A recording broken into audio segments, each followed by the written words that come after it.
আমরা এখন বেরিয়ে পড়েছি সন্ধ্যা আরতি দেখতে যাব বলে। জানি এখনও সন্ধ্যা হয়নি, আসলে আমরা একটু বিকেল বিকেলই বেরিয়েছি। তো বাড়িটা গিয়ে একটু চারিদিকে ঘুরবো, ছবি টবি তুলবো, ভিডিও বানাবো। জানি ভেতরে ভিডিও করা, ছবি তোলা কিছুই অ্যালাউ নেই, তো বাইরেটা যতটা সম্ভব ছবি টবি তোলা হয় তো সেটাই করব।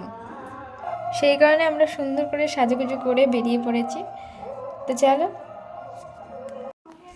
মায়াপুরে আমার এই পার দিয়ে দুবার আসা হবে। আর এই জায়গাটা আমার এতটা ভালো লেগেছে, যেখানে যদি বারবারও আসতে হয় তবুও আমি রাজি। মানে চারিদিকটা খুবই সুন্দর। তো আর এবার এসেছিলাম ফ্যামিলির সাথে, আর এর আগের বার এসেছিলাম দিদি আর জিজুর সাথে। আর এটা আমার মাসি। তো মাসিকে ক্যামেরার সামনে দাঁড় করিয়ে একটু ভিডিও করেছিলাম।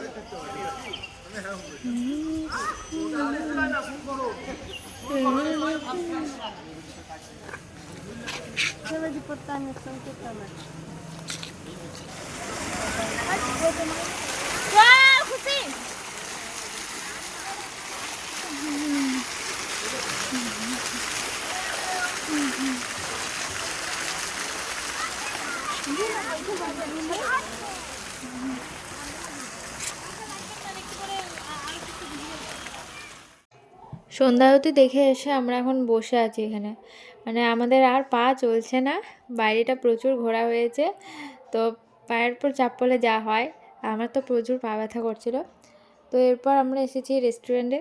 তো এখানে পনির বিরিয়ানি খেয়েছিলাম, আর খেয়েছিলাম ঘুগনি, আর খেয়েছিলাম ফুচকা। আর এখানে সব খাবার দাবারই তো নিরামিষ। আর খাবার দাবার খাওয়া হয়ে গেলে আমরা একটু দোকানগুলোতে এই জিনিসগুলো ঘুরে ঘুরে দেখছিলাম। আর এটা তো আমার খুব পছন্দ হয়েছিল, তো ওটা আমি নিয়ে নিয়েছি। আর এখানে যে সমস্ত ঠাকুরের ফটোগুলো দেখছো, তো এখান থেকে 3টে থেকে 4টে ফটো নেওয়া হয়েছিল। আর ঠাকুরের জন্য এই কিউট কিউট সোয়েটারগুলো নেওয়া হয়েছিল, দুটো নিয়েছি।